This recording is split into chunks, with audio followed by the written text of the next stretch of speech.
YouTubers, it's Zach Harley back again, just to want to show you something really important here. Now what we've got here is 8 simple drinking straws. As you can see, there we are. Pull them apart, push them back together again, and you know, these are the simple drinking straws. Now all you need is 8 of these. 1, 2, 3, 4, 5, 6, 7, 8 of these, and these will actually show you some quite interesting information on the structures of pyramids and how they work. So you need 8 of those. You need some cotton, natural cotton. Make sure it's natural. Yeah, you know, just let's say polyester. Well, even that works as well, but because I've got one going in a minute, that happens. And also a needle if you can, just to you know, send the cotton through, just so you can make sure it goes in the right place. And what's going to happen here is that you're going to be creating a pyramid out of these really simple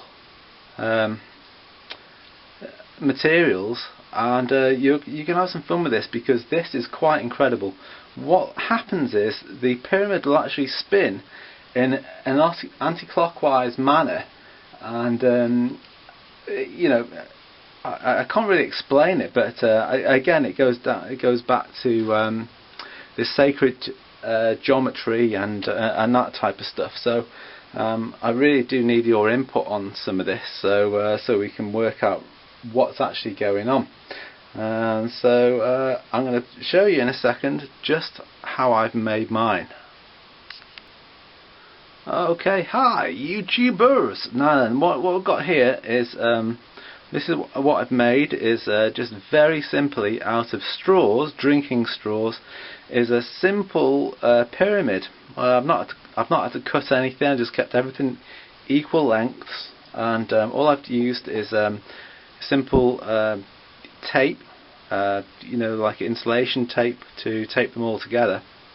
But at the top here, I don't know if you can see, but I've got cotton running through the top of it here, and I put some tape on the bottom so it won't go through, and if you hang it, it will always spin anti-clockwise. Now you've got to make one yourself to really realise what's going on. I can't explain it, but I'm sure it's just something to do with the shape of this particular experiment. I don't really know how it works, but it does. And at the top of it, I've just put some tape here, so that in fact I'll show you in a second how this actually spins.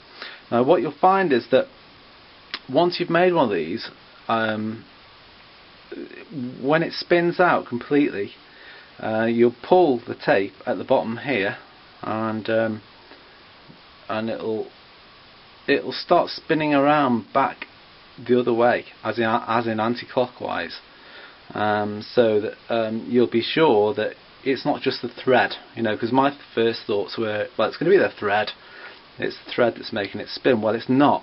There's actually a lot more to it than you think. So anyway, have a go. It's very slow at the moment. It does pick up and it goes back as well, but when you watch it, it will spin back a little bit, but it will always keep going in an anti-clockwise manner. Now what I've got here is but I've got the strands going up, and all I've done is tape the very top of it there, and that's a single strand of cotton. So yeah, just keep an eye on it and keep watching it, and you'll see it'll just keep going in an anti-clockwise manner. And it's going very slow now, but it will keep going. No matter what your thread is, it'll just keep going in one direction. Now I know it has stopped a little bit here now, but watch it, it'll just keep going. There we go. Now nobody's touching this, it's hanging from the thread, and there it is. There's nothing at the bottom. I'm not blowing it, nothing's going on. Just try one, it's so simple. And now that's fast now. I'm behind the camera, so my breath would not have anything to do with that either. Now that is fast, to be honest with you, that, you know, in general. Okay, back again, and just wanted to show you that the pyramid now has pretty much come to a standstill. I've left it overnight, and the cotton has gone so tight, and I'll show you that it's kind of raveled back on itself. Now you can see it's still turning ever so slightly, but it is pretty much as far as it can go. What I'm going to do, I'm going to take this off now, off the tripod, the camera, and just to show you that what sort of tension there is in the cotton itself. Here you go.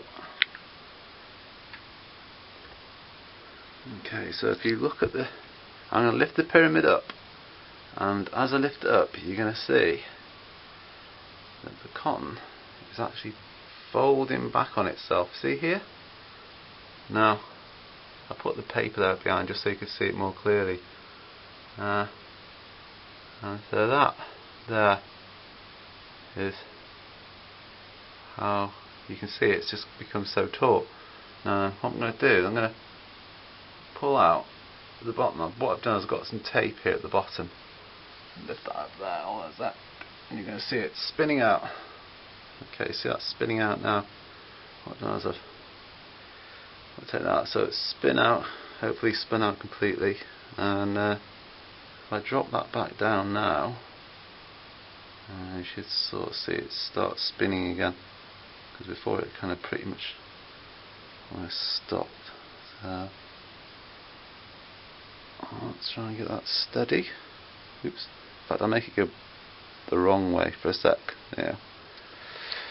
So you can see that when it gets back going again, it'll spin in the same direction as it did initially. Okay, there we go. So that'll just keep spinning until the cotton gets too tight.